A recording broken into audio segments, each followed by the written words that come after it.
उदय अस्त बीच चक्कर चले थे ऐसी जन ठकुराई। उदय अस्त बीच चक्कर चले थे ऐसी जन ठकुराई। चौणक ऋषि स्वर कल्प करी जब खोज न पाया राई। मन तू सुख के सागर बस रे भाई और न ऐसा यस रे। फिर बताते हैं भाई दुर्योधन से राजा होते संग एकोतर भाई। दुर्योधन से राजा होते संग इकोतर भाई। 11 अक्षौणी संग चले थी देही गीत ना खाई। मन तू सुख के सागर बस रे भाई और न ऐसा यस रे।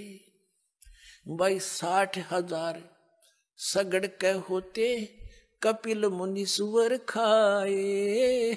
60,000 सगड़ के होते कपिल मुनीश्वर खाए। एक सपुत्र उत्तान पात का परमात्म पद पाए। मन तू सुख के सागर बस रे भाई और न ऐसा यस रे। कबीर साहब कहते हैं या तो माता भगत जने या दाता या सूरी ना तो रह ले बांजड़ी क्यों व्यर्थ गवावे नूरी। कबीर साहब कहते हैं कह तो माँ भगत जने संत पैदा करे या दानवीर पैदा करे दानी दाता और या सूरवीर हो ना तो कहते हैं इस ताची बांझ बली क्यों व्यर्थ गंवावे नूर। अपने शरीर का भी नाश क्यों करे ये कूतरू पाड़ पाड़ के। अब कहने का भाव ये है जैसे 60,000 सगड़ के राजा सगड़ के 60,000 उसने पुत्र मांगे। पुत्र ना थे। एक तपस्वी था उसकी उसने साधना की उसने उसको 60,000 पुत्र दे दिए। अब देखो पुण्यात्माओं वो तपस्वी कुछ नहीं दे सका था। उसने अपने कई जन्मा का कोटा उनको दान कर दिया। अब वो कभी जन्म हो मनुष्य का होगा उसका तो निसंतान मरेगा और दुनिया के ताने सह सह करके वो अपना जीवन व्यतीत करेगा।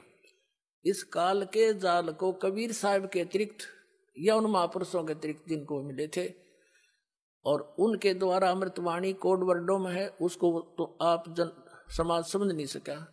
इस दास को अबुदी जी कबीर भगवान ने तो इस सारे ज्ञान को समझा के निर्णय कर रहा है आपके सामने कि ऐसी दुर्गति होती है। हम सोचो उसने पुत्र दे दिया उसने तो अपना सारा कोटा नाश कर लिया। क्यों भक्ति का आदमी तो था ही नहीं जब डोलेट हो रहा तपस्या करता था। उसके अपने भूत भविष्य के सारे वो उसने द्वार बंद कर लिए। जो यहाँ की मर्यादा यहाँ के लोक में एक बहुत उत्तम बात मानी जाती है पुत्र हो और कुछ सतयुग त्रेता द्वापर और कलयुग के कुछ अंश तक ये एक दंत कथा लोकवेद बना रखा था इन नकली संतों ऋषि आचार्यों में शंकराचार्यों और गुरुओं ने कि भाई जिसका संतान ना हो ना पुत्र ना हो उसका तो मुंह भी ना देखा सुबह सुबह। और इस बात से वो जिसका संतान नहीं वो भी खूब परिचित होते हैं कि मैं निकलूंगा बाहर अगर किसी ने देख लिया तो मुंह फेर लेगा तेरे दर्शन भी नहीं करेगा। तो इसे नरक के जीवन को जीते हैं वो व्यक्ति। फिर तो ज्ञान तो ये है नहीं। ज्ञान तो अब शुरू होगा अभी हुआ है ये तो अब हम इस चीज से परवाह नहीं करेंगे। तो वो जीवन जिसने 60,000 पुत्र उसको वरदान कर दिया उसने अपने 60,000 जन्मा की किल्ली द्वार बंद कर लिया। नो भुगत का मरेगा ऐसे दुख तान्य सह कर। अब बात यह है कहने का जो दास बताना चाहता है कि 60,000 सगड़ के होते कपिल मुनीश्वर खाए। एक सपुत्र उत्तान पात का परमात्म पद पाए। मन तू सुख के सागर बस रे भाई और न ऐसा यस रे। अब या तो माता भगत जने या दानी दाता या सूर अनाथ बांझ भली क्यों व्यर्थ गंवावे नूर। जैसे क्या बताते हैं, 60,000 राजा सगड़ के 60,000 पुत्र थे, फूला नहीं समावे काख पीटे। उन्होंने ऐसी क्रिया शुरू कर दी। ये गलत गाइड करने वाले व्यक्ति भी कहते नीम हकीम खतराए जान। तो ये लंबी कहानी बन जाएगी, मैं सिर्फ इतना बताना चाहता हूं कि 60,000 सगड़ के पुत्रों ने, किसी ने उनको बता दिया कि एक तालाब बना दे छोटा सा, एक कुई बनवा दे, एक बगीची लगा दे, उसको एक यज्ञ जितना, अश्वमेघ यज्ञ जितना पुण्य बनता है। तो राजा सगड़ ने सब पुत्रों से कहा, उसने सोचा ये दाढ़ की दाढ़ बैठी या काम लाग जाके मैं इनके पुण्य बने। अब उन्होंने सारी पृथ्वी पर जगह जगह फैल गए और वो लगे खड्डे खोदन, तालाब बना दिया, कुई खोद दी, बगीची ला दी, फिर आगे चलो। अब एक घोड़ा रख लिया उन्होंने, एक घोड़ा रखते थे खुला, उस पर लिख दिया था कि हमारे कार्य में कोई बाधा करे तो इस घोड़े को पकड़ दे, फिर युद्ध करे। अब पृथ्वी का एक देवी होती है जो इसकी कंट्रोलर है, यह मिट्टी नहीं, इसका एक देव है जिसके अंतर्गत ये आती है। तो उस पृथ्वी को, देवी को चिंता हुई कि इसको सारी में खड्डे खोद देंगे तो इसमें खाओ कमाओ कैसे की जनता। विष्णु जी के पास गई एक गाय रूप बना के, गाय का मतलब है ऐसा है, और शरीफ पशु के रूप में। तब उससे कहा कि भगवान मैं तो जलावतन कर दी, क्या बात होगी, किसने कर दी कि 60,000 पुत्र हैं सगड़ राजा के, उनका शरण उठ रही है, उनकी धुन लग रही है, जगह जगह खड्डे खोद दिए, जनता के खावेगी वो आपको, या तो मेरा जो स्थान है वो कमाने खाने के लिए बोने के लिए नहीं रहेगा। तो उसने, विष्णु जी ने कहा कि जा करता हूं तेरे इसका यत्न। उसने इंद्र को टेलीफोन कर दिया, इंद्र को, इंद्र से कहा, स्वर्ग का राजा इंद्र, और इंद्र को ये चिंता बनी रहती है कि तेरे शासन काल में यदि कोई यज्ञ धर्म करके इतनी पुण्य ना कर ले, जिसे इंद्र की पदवी उसको दे दी जाती है, इंद्र को पदरहित कर दिया जाता है। इंद्र को कहा भगवान विष्णु ने कि इंद्र कहां सोया पड़ा है तू, पृथ्वी लोक पर ऐसे ऐसे चल रहा है, तेरी गद्दी को खतरा है। इंद्र ने क्या किया, रात्रि में सगड़ के सारे पुत्र सारा दिन कस्सी बजाई, पड़ के सो गए, घोड़ा बंध रहा था वृक्ष के। इंद्र के स्वर्ग से आए 2 दूत, उन्होंने वो घोड़ा खोल के, एक कपिल मुनि नाम के ऋषि थे, वो बैठे बैठे तपस्या कर रहे थे, और उसकी पलकें जो हैं जमीन पर टिक गई थी।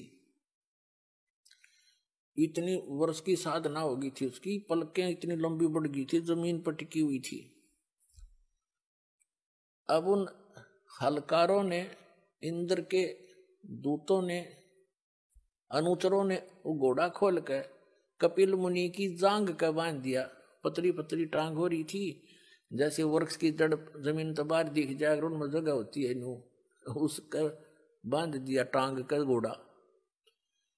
अब सुबह राजा वो सगड़ के पुत्र उठे, सभी उन्हें घोड़ा नहीं पाया, घोड़े की पद चिन्हों से देखते देखते वहां पहुंचे, घोड़ा बंध रहा है कपिल मुनि की जांग के।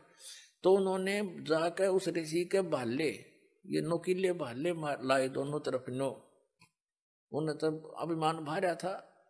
राजा ऋषि का हुआ दर्द, किसने के उसने पलक ठा के देखी क्रोध में, क्योंकि दर्द होया उसके, ये बाड़ो आंगली मार दे जब दर्द हो। उन्होंने न्यू करया, अग्नि बाण छूटे उसमें तो ऋषि की आंखों में तो क्रोध से, और 60,000 सगड़ के वही खत्म कर दिया पुत्र। अब परमात्मा कहते हैं अब यहाँ के यश हुआ, ये 60,000 पुत्रों की होने की काख पिटी थी, अब सगड़ मारे टक्कर रोन लाग रहा, पड़ा पड़ा है मेरे पुत्र मर गए। और उधर से ये काल की पुजारी है, कबीर साहब ने हर तरह का ज्ञान दिया है। क्या कहते हैं कि 72 अक्षौणी क्षय करी, ये चुन कर शिशुवर एक, दे धारे जोरा फिरे, ये सभी काल के बेखे।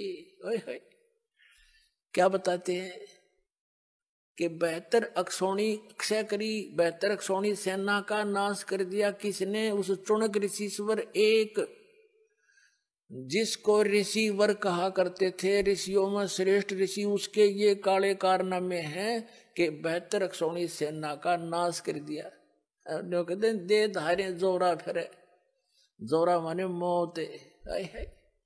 परमात्मा कहते हैं कि सच साधना ना करके, ये अन्य साधना करके ये चलती फिरते एटम बम बन जाते हैं, जिनको तुम ऋषि में ऋषि मान रहे थे। अपना जीवन नाश किया और उस 72 अक्षौणी सेना चुणक ऋषि ने उस मानदाता का नाश कर दिया। कहते हैं दे धारे जोरा माने चलती फिरती मौत है ये ऋषि। और फिर कहते हैं दुर्वासा को पेता समझन आई नीच, 56 करोड़ या 2 कटे वो मची ही रुद्र की कीच। इस ज्ञान के ऊपर बच्चों फिदा हो जाओ। सही बताता हूँ आपको भगवान के ज्ञान पर। अब देखो कैसा निर्णायक ज्ञान दिया है कबीर भगवान ने। और खुद परमात्मा आए थे, उन्होंने ये तत्व ज्ञान बताना चाहा था। नकली इन आचार्यों ने, शंकराचार्य ऋषियों ने, गुरुओं ने, ब्राह्मणों, काजी मुल्लाओं ने कैसे सितम ढाए थे कबीर भगवान पे। वह कभी कथा सुनाया करेंगे, धीरे धीरे सुनाते भी रहे हम। ऐसे जुल्म किए थे, लेकिन मालिक ने किसी को बद्दुआ नहीं दी, क्योंकि वो बच्चे उसके हैं और वो परमात्मा है। और वो काल के दूत ये करके साधना ऋषि बन गए, सिद्धियां के एटम बम लिए फिरे थे। जरा सा कोई टोक दे, छेड़ दे, उस सब एटम बम छोड़ देते सिद्धि का। कहते हैं दुर्वासा को पे तहां समझने आई नीच, और 56 करोड़ या 2 कटे या मची रुद्र की कीच। जरा सा मजाक किया था बच्चों ने जाके दुर्वासा से, बालक करे दिया करें, इतना बुरा श्राप दिया करें, ये दुष्ट है, तुम इनको ऋषि कोई राक्षस है। तो जिसने श्राप दे दिया तेरा तुम सारे यादों का नाश होगा, इसका ढायत है। ये ऋषियों के काम है, ये तो दुष्टों के काम होते हैं। चाहे वचन से मार दे, चाहे गोली से मार दे, वो तो हत्यारा ही है। तो इसी प्रकार कहते कपिल मुनि का जाकर हींगा मनु बाल्य लगा दिए और कहा रे तू कैसे खोला है हमारे घोड़े को। कपिल मुनि ने वो उठाई अपनी पलकें और कहते अग्नि बाण छूटे।